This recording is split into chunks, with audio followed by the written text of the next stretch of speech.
You're listening to episode 114 of Fresh Floppies, a show that you're listening to, and it's the 114th of them.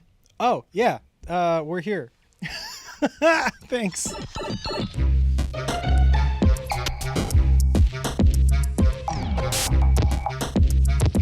What's up to all our sidekicks and henchfolk out there in the Geek Nation? Thank you for tuning in with your tuner. You're tuning your dial for Fresh Floppies, a show wherein Noel's not here. Noel hasn't been here. Working. Noel's missing. We put out flyers. No one's found him yet. To be fair, there's nothing on the flyers. It was just blank. It just says blank pieces Noel, of paper. mark? Shrug emoji. Nowhere. This is a show where Jeremy and I, JD, will discuss comic books that come out this week because every week is new comic book day, right? Yeah. Every Wednesday, Uh-huh. but without spoilers.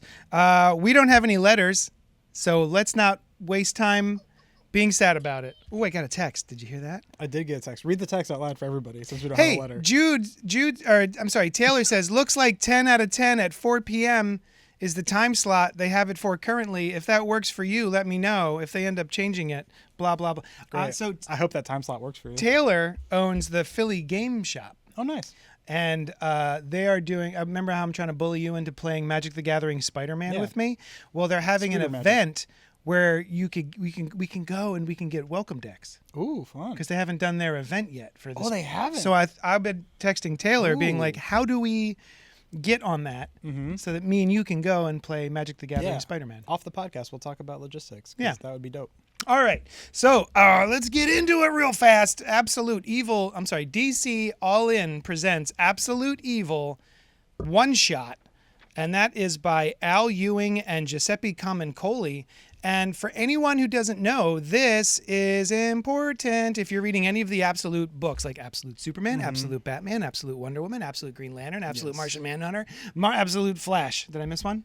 Did I say Absolute Green Lantern? Yes, you did. This is basically a one-shot wherein we get the villains. All the villains are finally hanging out together and being like, should we team up? Yeah. I don't know. This is like a big turning point in the universe where all the villains were like, hey guys, what's going on? Mm-hmm. Like, where are all these people coming from? Yeah. Why am I getting my ass beat? Or why do I have to beat more people's asses lately? That's honestly, without spoilers, I feel like we can't go much further than that. It's really good. Yeah. I very much enjoy it. It's effectively all dialogue. Yes. But it's written very well. So but there is a very shocking moment in there that you're right. There's a very shocking moment in there. Yeah.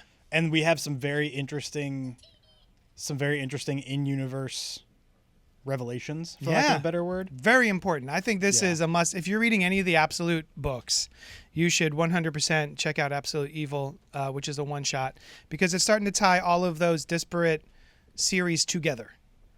Yeah. Mm-hmm. It is pretty much the first connecting point we've gotten with everything so far. Mm-hmm. And I don't know who some of these people are, some of these villains. I don't know them by name. Oh, good. I'm glad that you don't, because I was going to ask you again off podcast without spoilers. Uh-huh. To clarify who some of these people are, but the fact that you also might not know. I know most of them. There's two that I'm like, I don't know who that is. There's actually 3 that I'm confused about. Yeah. But all right, we'll get into that later. We'll get there. And then, there's this sort of thing. It's cute, the way that Al Ewing is trying to tie certain things in to what we know as a Justice League or as a Injustice gang and all that sort of stuff. He's trying to use clever wordplay to like put those words out there into our brains. Yes. And it's a little too cute by half, as Noel would say. I liked it because when we get to like a reveal at the end, I was like, okay, I followed you. Mm-hmm. I get it. Yeah. So yeah, 100%. Absolute Evil. If you are reading any of these, you should be picking this up. Anybody who has a subscription with my shop, Johnny Destructo's Hero Complex, located at 4327 Main Street, Philadelphia, PA 19127, you will automatically get Absolute Evil in your bin because it's important. Yeah. But let's stay on the DC tip. What do you got? Next, which is sort of connected, as it seems like virtually everything in DC is connected, all connecting right now. Mm-hmm. Excuse me, let me do the whole thing. DC All In presents Justice League, the Omega Act special, prelude to DC KO. So this is more stories from Justice League Unlimited. This picks up where we have previously left off, where Time Trapper, who is a new time-traveling version of Doomsday, has come to warn the Justice League multiple times, effectively, about the doom that is coming to their universe via Darkseid. Now, this has all already been established. So what this book is basically he came by, he was injured, they fixed him up. So now they're dealing with like, okay, we know supposedly what Time Trapper is telling us is going to happen. How are we going to handle it? Do we trust him? Et cetera, et cetera. Yeah. And this is, as Noel and I had talked about the last time DC put out the Justice League one-shot that I forget what it was called actually. But they put out these one-shots a lot to sort of catch people up. And if you've read nothing but this, it will still be a little confusing in my opinion. They spit the most essential facts at you that have happened thus far, but you will be missing some context. You will be a little bit confused about some names, in my opinion. But technically, you'll have everything you need to know what's going on so far. You can jump on, I think, with Omega Act, the Omega Act special. I'd feel better. I'd feel more comfortable if you started with maybe Superman 27 and 28. Okay, yeah. Right? When Doomsday / Time Trapper starts becoming more... Yeah. Oh, no, that's also when he starts fighting the Legion of Darkseid, right? Yeah. Or is... Yes. Yeah, the Legion of Superheroes, the Darkseid Legion, whatever that's called. Or are these one and the same? Say again? What's the question? I guess the question is that the handful of Superman comics that are focusing on the Darkseid stuff? Yes. Or the Time Trapper stuff? Or both? Oh, so Justice League Unlimited has the Time Trapper in the Justice League Watchtower. Right. That's all that stuff. Yeah. But then Superman is dealing basically with Booster Gold, Superman, Superboy Prime, and the Legion of Darkseid. So those, I think, are more important than the Justice League issues. Yeah, you're right. Yeah, I agree. So important, in fact, that they're about to do reprints of both Superman 27 and 28. Oh, really? Because they're like, you should probably be getting this if you're going to be interested in DCKO. That is awesome. I love that. And DCKO is a connected event that is coming next week, right? Yep. Which is... I think we've been led to believe basically the big culmination of a bunch of our main universe and absolute universe happenings, correct? Yes. Great. Yeah. So DCKO is supposedly going to be huge. Coming next week, and this is sort of all of the most essential context you need to be getting into that. Yeah. With the recommended, you said Superman 27, 28, right? Yep. Great. Yeah. I mean, I think Absolute Evil and Justice League were both... I think Absolute Evil was fresh AF. I think Justice League Omega Act was just below that for me. It's pretty fresh. Yeah. It's fresh enough for me. I found myself closing the book and being like, did anything change? What was the point of this? Is this just a primer for people to go, I want to jump on to DCKO and this book will catch me up? I think that's exactly that's what kind it was. of essentially what it is. Yeah. But I think you're better off reading the Superman issues and then this. Just because I think they're great. I would think agree. They're really fun. Yeah. And you know, catching up via 3 issues is thankfully not a huge ask.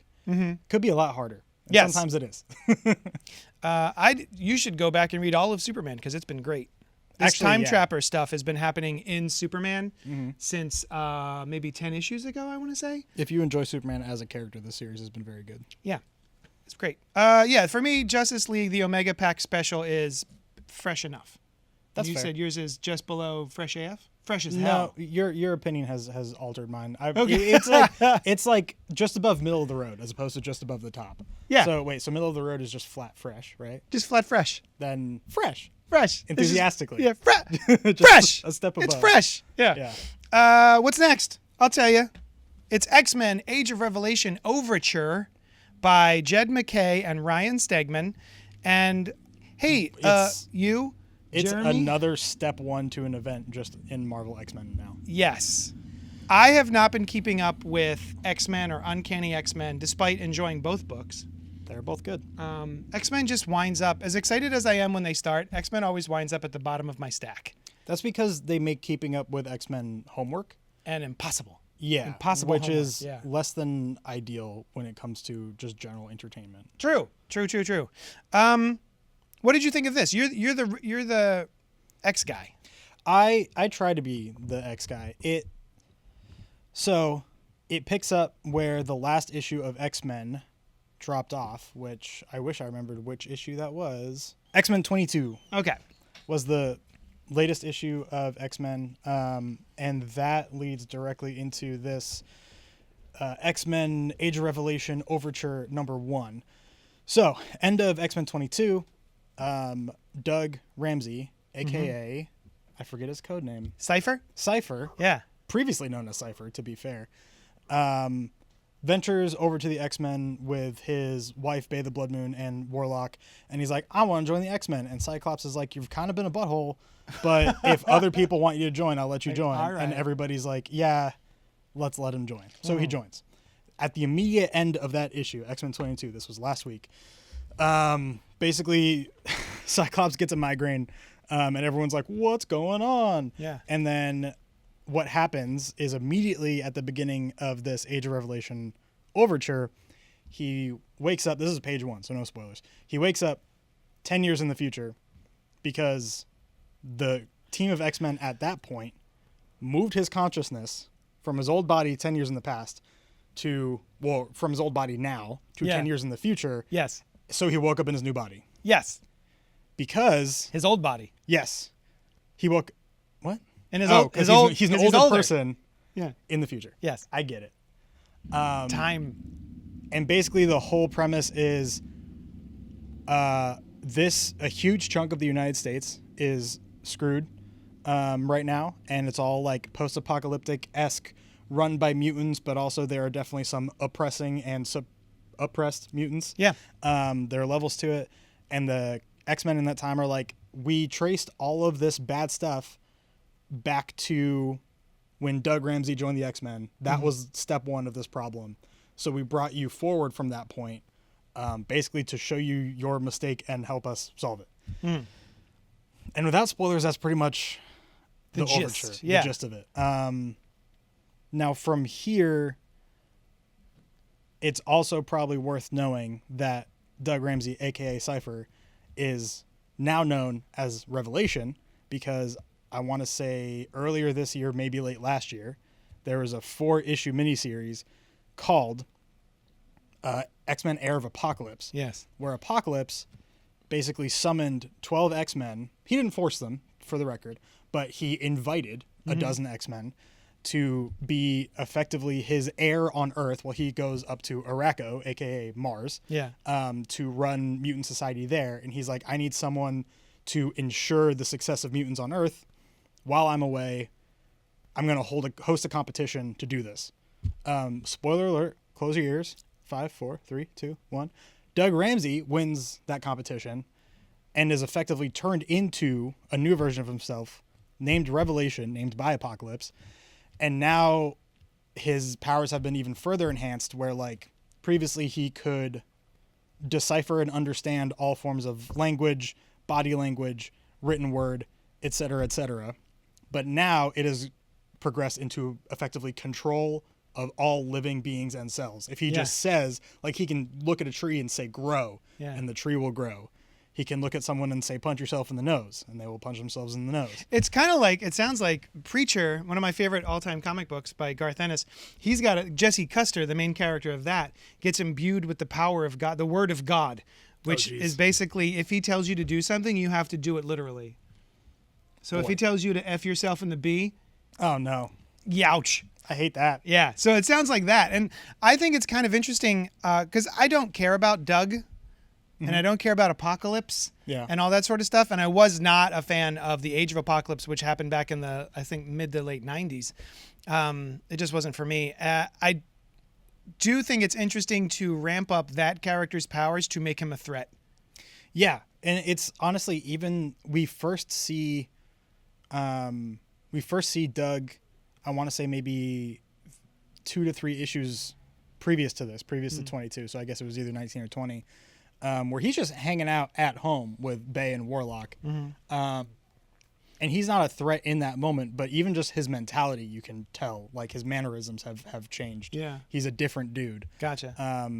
And then they show up at the X-Men. They're like, let us join. And then they let him join. And then Cyclops gets abducted by Cyclops. And here we are.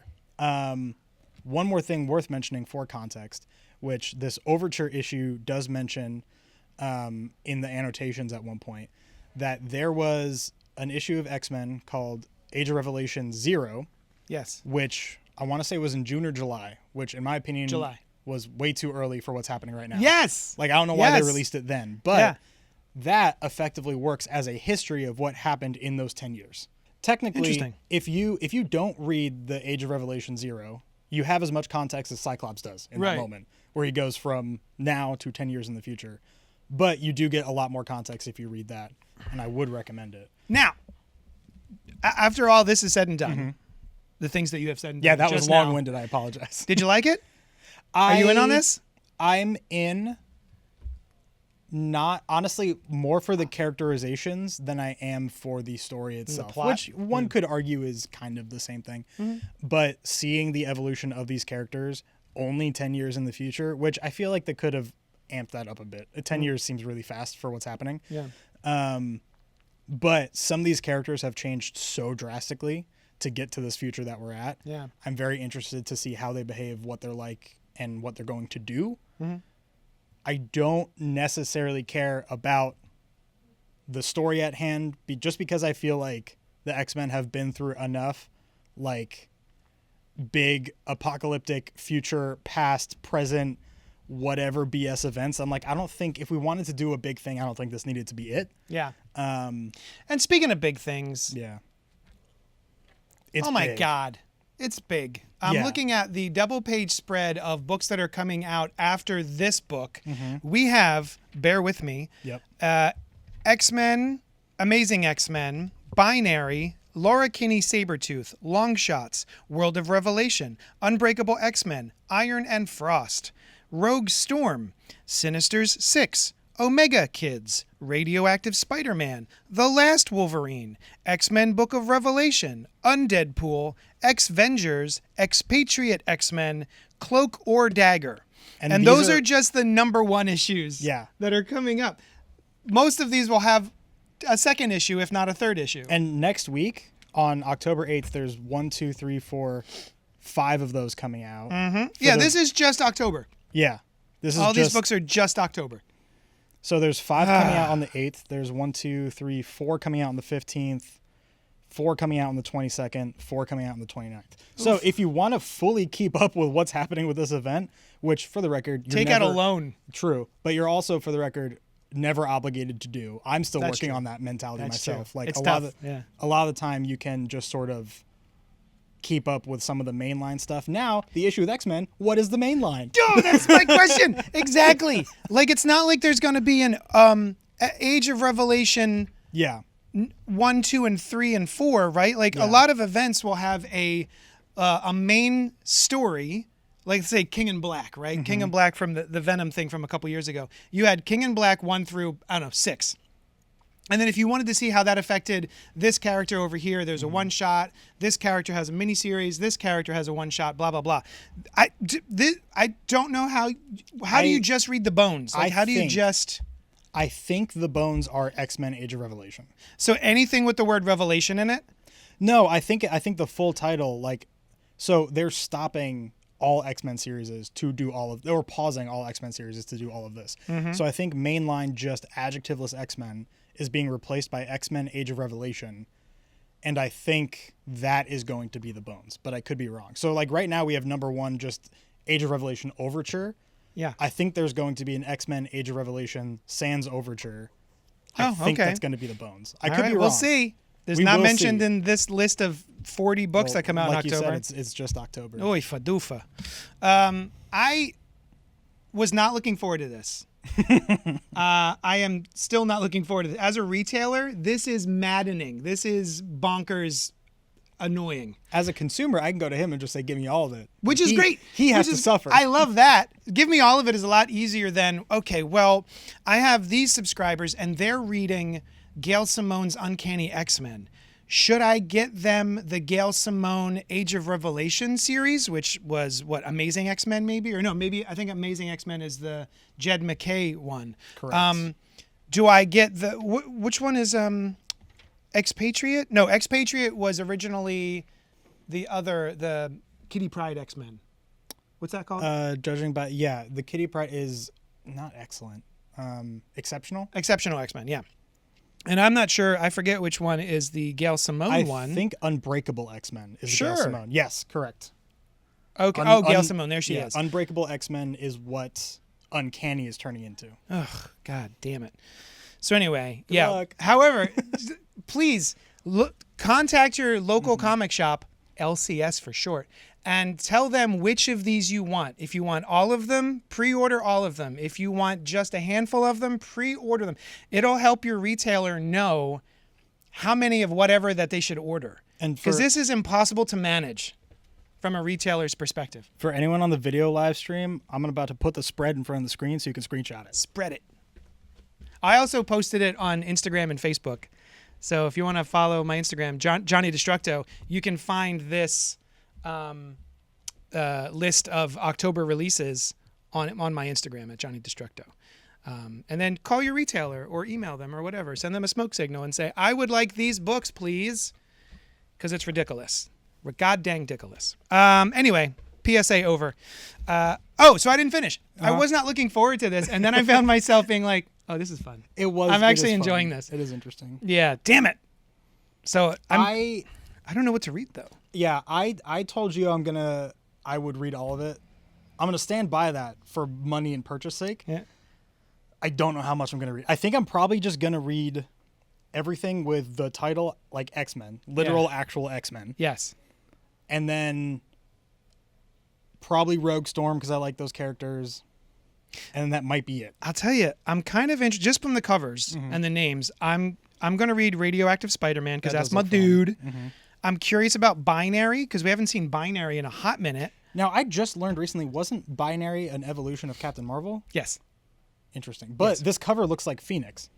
No, that's Binary. Oh, is that's it her Binary? costume. Okay. Yeah. That's just I see. But in the middle of her chest is a phoenix. Yeah, 100%. Shit, maybe that is a phoenix. Now I don't know what's happening. Now, and then Iron and Frost looks cool. Iron and Frost does look cool, which is Iron Man, Emma Frost combo. I'm also a big fan of Kid Omega, so Omega Kids. I'm curious about that. Mm-hmm. Anyway, yeah. Yeah, there's a lot of interesting stuff. You can, by all means, pick and choose, not read every single thing. Mm-hmm. You might be missing little bits of context. It's just a matter of what you're comfortable with. Yeah. All right. Pretty fresh. Fresh enough. Better than I thought it would be. It's hard for me to judge this issue outside of, like, separated from the other frustrations of this entire logistics of, if I include the logistics of this whole event and how they're conducting it. I forget what's below fresh. Barely fresh. Barely fresh. Yeah.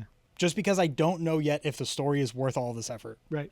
This issue on its own, like I said, because of the characterizations and everything, this might be too big of a gap, but I do want to actually say fresh AF. I did enjoy my experience reading it. Right. I enjoyed reading it. It was just hard for me to read, and every time I turn the page, be like, okay, if I want to keep up with this situation and this character, how many other books am I going to have to buy? Yep. You know what? I'm going to lower I forgot something. I'm going to lower my rating. Mm-hmm. I said fresh enough. I'm going to say barely fresh because there is a thing that happens in here where one mutant goes up against another mutant and wins, and I don't understand why. And we will talk about that off air because we don't want to spoil it. We will. Now I'm flipping through the pages. But I will show you this. Oh, yes. I had the same exact thought. I was like, what? Notoriously doesn't work. That doesn't, yeah. Yeah.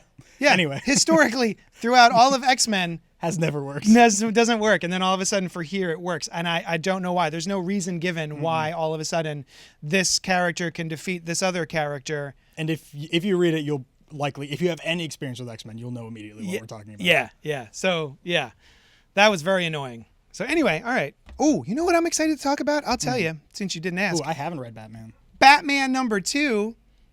Which, interestingly, that's a barely different cover from Batman #1. Well, this is one of the variant covers by Jorge Jiminez. Oh, and it's Robin. This is Robin. That's first fun. Batman had the titular Batman swinging toward us in front of a circle, and then I grabbed this one, which is Tim Drake in the same exact pose. Love that. So you can put them side by side. I haven't been a Batman reader for a little while. Like, I didn't care for the Chip Zdarsky run.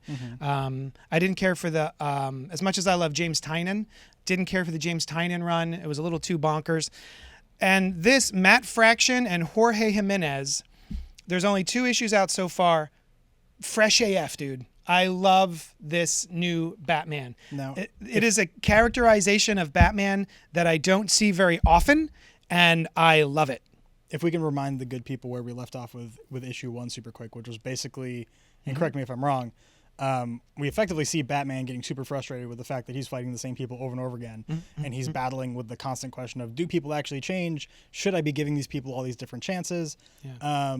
And if we get into more detailed spoilers, 5, 4, 3, 2, 1. He goes and chases down Killer Croc, who has escaped some kind of containment prison, whatever he was in. Yeah. And he goes and basically has a one-on-one, face-to-face emotional conversation with Croc, where Croc is very clearly lower intelligence in that moment, as he is wont to do. And he just basically is like, am I bad? Am I good? Etc. And then Batman has a conversation with him about it. And the other question is Batman bad? Is Batman good? Who are people and do they change? And that was effectively for an issue #1. Yeah, it was very Let's good. get into it, right? Let's mind these psychological questions. I really love that issue. I love the version of Batman that we get there. The fact that he has a certain inclination for how to handle this Croc situation, where Croc has been devolved into a childlike mental state. He's like a toddler almost, and very strong toddler. The AI Alfred is like, hey dog, Bruce, maybe come at this a little different, because this is something has happened to Croc, and maybe you should approach this situation differently than you usually would. Yeah. And Bruce goes, shit, you're right. Okay. And he actually, I believe Bruce takes off his cowl to have a sit down with Croc. Yep. Which is awesome. And in this issue, and then of course at the very end, we get a phone call in from Dick. I'm sorry, Tim Drake, my favorite Robin, and being like, hey, do you have any friends on the police force currently? No, just asking for a friend. And he's like surrounded by cops. It was good. And that was all issue 1. We're not spoiling anything. No. And so we pick up exactly where that leaves off, and we have a back and forth between Bruce teaching Tim how to drive a couple years ago, and then flashing back and forth with the situation here where Tim is going up against the police. Nice. And there is one panel in here that I like so much, I screenshot it and posted it on Instagram and Facebook, I think. And it's Bruce having something to say about police officers, which I liked.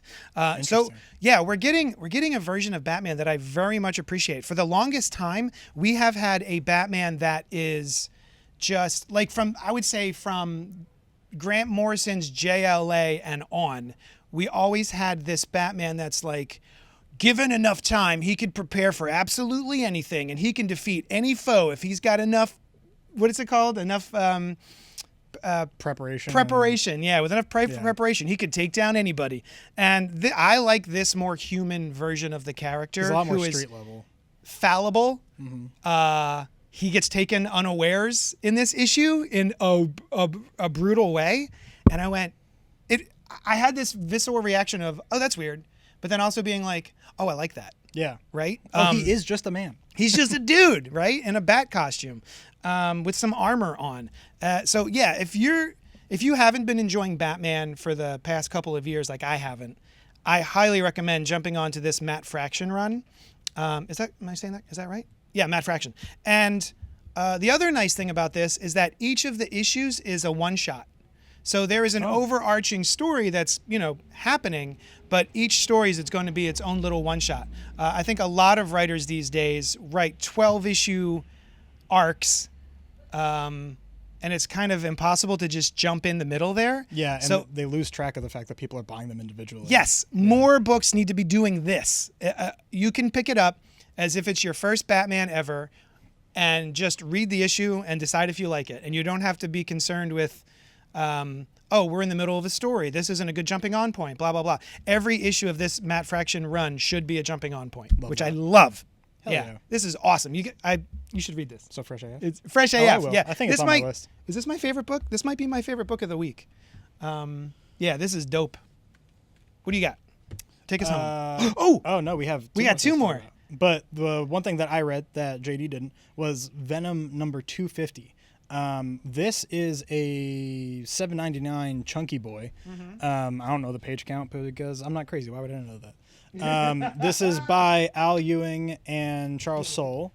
And is Charles Soule the art, or is he just another Charles writer? Soule's a writer. Yeah, that's what I thought. So why am I seeing...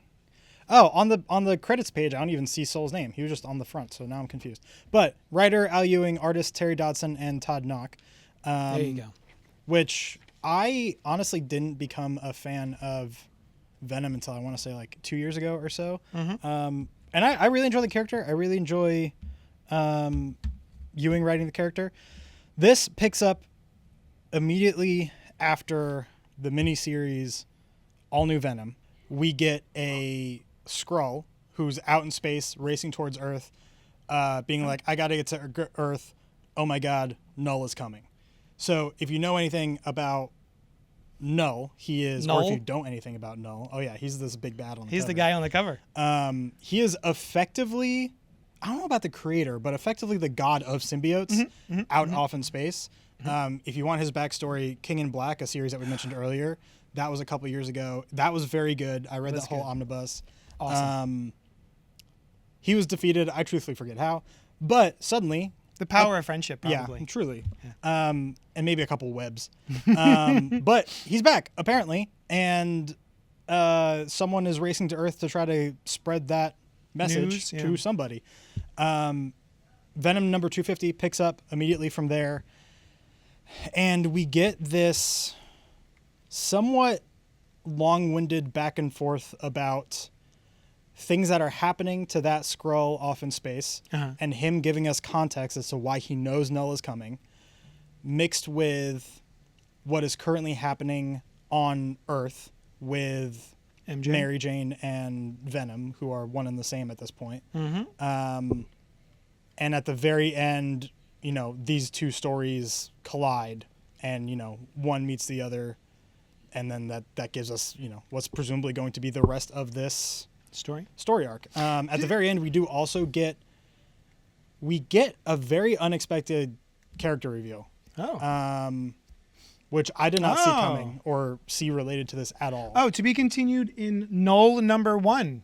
Oh, true. Noel's getting his own miniseries, looks like. Yeah, so we're getting a Noel number 1, and we're going to Venom 251. Interesting. Okay. Yes. So, I mean, without spoiling, that's pretty much it. One person is racing towards Earth to warn of Noel. MJ and Venom are on Earth, effectively doing their own thing until... Just minding their own. Until, you know, the two stories converge. And now we're left wondering what is happening next, and what is this threat, and who is this threat, and how big is this threat. And did you enjoy it? Not as much as I wanted to, actually. Yeah, you were very excited yesterday when we were picking out books to talk about today. You were like, ooh, ooh, ooh, ooh. I was very excited for this.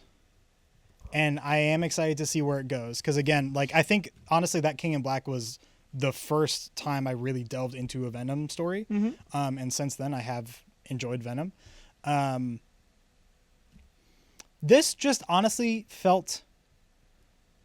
Sounds like a lot of setup. It was a lot of setup. It's a very thick issue, and it felt like they were making it big for the sake of making it big. And it being a number 2... Because it's 250! Yeah, exactly. And it being number 250, and them trying to bring back a well-received big bad... It seemed like an attempt to make it larger than it had to be. Sure. So truthfully, when I got about halfway through the book, I was like, damn, I have a lot more to read. And I wasn't enjoying it quite enough to just keep enthusiastically turning the page. Taking a cursory glance at this book as you're flipping through it, it doesn't look like I'm going to care about the Skrull stuff. That's totally fair. Was it interesting? It was interesting for the first like 2 scenes we get because he gives us the context of what's happening, and then after that I didn't care. You're Okay, right. yeah. All right. Fresh rating? Fresh with, hope for what is to come. Okay. Yeah. So fresh. Just fresh. Just medium Fresh. medium fresh. Not fresh. Fresh. Yeah, exactly. Because I mean we're even. Oh yeah. So fresh. Yeah. Next one. I'm gonna wrap us up with. Did you read this? I did. Word. So, one of my favorite writers currently working is named James Tynion, and he has his own little imprint from Image Comics called Tiny Onion, and the logo is just like a little onion. I didn't know that. Tiny Onion. Tynion. So I'm assuming I still don't know how to properly say his name. Tynion, I'm going to say, because that sounds almost like Tiny Onion. Anywhomst, he has been writing Something is Killing the Children, Nice House on the Lake, Nice House by the Sea. Nice House on the Lake and Sea. Those are both very good. Yeah. Really good. I haven't read Something slow burn thriller, horror thriller, / character piece. He also did The Deviant, which is like a fun Christmas story. The dude is prolific. I feel like there's 9 books he's currently writing. One of those books, which has been going on for over 30 issues, is called Department of Truth.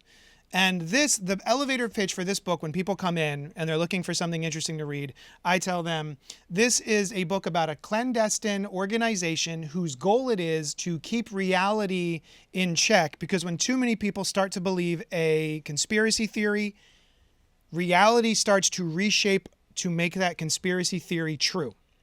And in a time like now that we are currently living in, very interesting concept, I think, in a world where there are alternate facts and separate truths for separate people.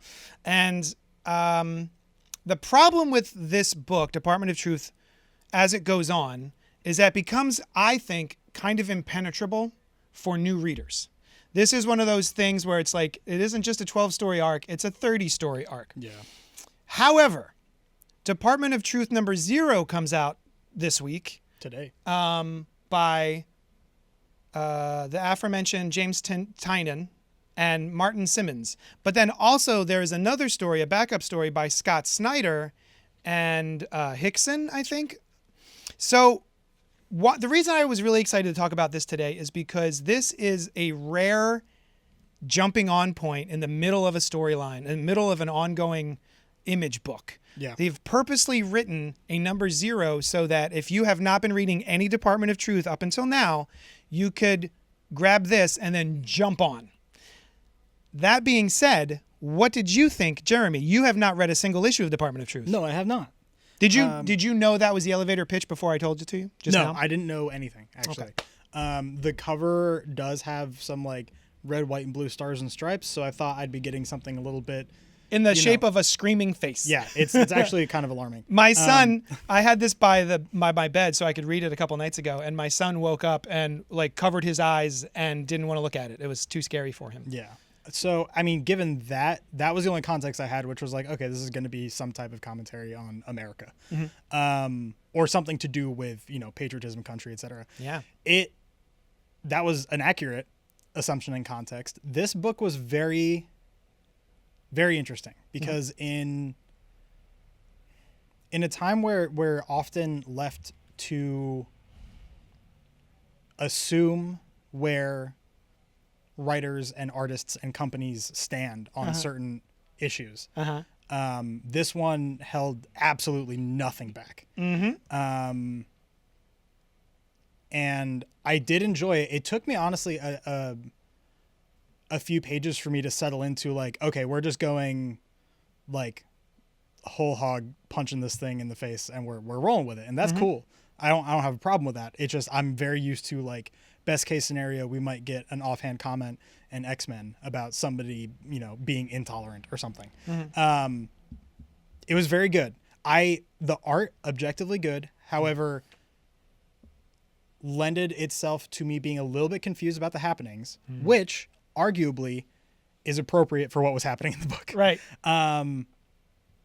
I don't know what else to say without spoilers, but like it was definitely very good. It's very much a commentary on the world we're living in currently. And you do get a quick explanation of this whole, fighting people's conspiracies because they become true concept. So like I said, or like JD said, I didn't know anything going into this. And that main concept did make its way through on this issue 0. So I wasn't left confused. I am intrigued. I am likely going to keep reading this. I thought it was fresh AF personally. Yeah. This was great. I know that I had said Batman was my favorite, but it's kind of neck and neck docking with Batman or with Department of Truth. So in the first Department of Truth issue, it is a group of people who go to Antarctica and find the edge of the world because they are a bunch of flat earthers. And because of the conspiracy of flat Earth, it was starting to become reality. There was a giant white wall. The Earth was flat, blah, blah, blah. And then you find out that the person who is running the Department of Truth is Lee Harvey Oswald because of the conspiracy theory that he is still alive. I didn't even know it was a conspiracy theory. Yeah. Like, obviously, I knew who that was when I saw the name in this book, but I didn't realize that was even a conspiracy theory. And so, and then this one deals more with a Pizzagate. So they're trying to create a new main character-esque. I don't know if he's going to be a main character or just an important character, but this is a Pizzagate guy who goes into a pizza place demanding to see the basement. And the person's like, there's no basement here. What are you talking about? And then, of course, a door just appears and there is a basement. And this is the first couple pages of the book. So I like that they're using real life situations to integrate into this book. Yeah. Like real things that have happened in the world are in this book, which is crazy. Yeah. So this is great. If you're if this sounds interesting at all, highly recommend. The art is a little off-putting at first. I think if you're not ready for it, it is very Bill Sienkiewicz, if you know the name from the 80s. He did a lot of the New Mutants stuff. Very scratchy, very ink heavy, kind of messy. Yeah, like bleeding ink watercolor type deal. Yeah. At least the very first storyline. The second storyline deals with Elvis. And very different. The backup story is only like maybe 4 pages. Yeah. And it's a much clearer, very different art. Yeah. But yeah, this was fresh AF. If you're looking to jump onto a new book, this is a great jumping on point. Highly recommend. Anything you're looking forward to this week before we split? I'm excited for Spider-Man. Was it 13, I think? I finally just caught up on Amazing Spider-Man. It's in a really interesting spot right now, and I'm excited to see where 13 goes. And I'm excited to see if it intersects with Venom at all, because I feel like it will eventually. Oh, it's got to, right? Right. I'm excited for DC's Satanic Panic. Oh, I forgot about that. I want to read that too. Yeah, it's a perfect bound Halloween special called Satanic Panic, named after Zatanna, who is a witch in the DC universe. And this is an anthology by a bunch of writers and artists. And I always like a good Halloween anthology, so I'm looking forward to that. Oh, speaking of Halloween, what I'm really looking forward to is to finally take some time. I'm probably just going to take a whole day one weekend and read through both of those omnibuses I bought from you of... Nocturnals. Yes, I forgot the name. Yes. That's how excited I am. Yeah. Of the Nocturnals, which is old series. It just only entered my knowledge recently when they were reprinting some old stuff. And I got both of the omnibuses, Volume 1, Volume 2, and I'm very excited to sit down and read those because with the art and the story and the characters, everything very Halloween, very excited. Yeah. I'm very excited for some spooky times. Me too. I already got I'm literally drinking a pumpkin spice latte from Cafe Volo, way better than Starbucks. If you're in Manayunk, go to Cafe Volo. They are not. Everything's better than Starbucks. They are not our sponsors, but they should be. All right. Thank you so much for hanging out with us. Don't forget to join us on our live stream, 8 o'clock Wednesday night. This week, we're going to be talking about the 4th Twilight film because Alice loves Twilight. And we actually got together the other night, my wife and I and Alice, and we sat down and she made us, what are they called? Espresso martinis. And we got a pizza and we sat and watched Twilight Breaking Dawn Part 1. I think is what it was. The combination of espresso martinis and pizza. Was there a time separation between those two things? No. Or was it? It was bite pizza, drink espresso martini. Yeah. I hate that. Yeah. I'm not saying they went well together, but there were two great tastes. So yeah, join us 8 o'clock for that live stream. That's friggin' it. We're gonna go open a comic book store. You're gonna go open a comic book store. What are you gonna do? I'm gonna try to go to the gym, and I'm gonna try to do my work that I get paid for. Awesome. Well, thanks so much for hanging out with us, and we'll talk at you later.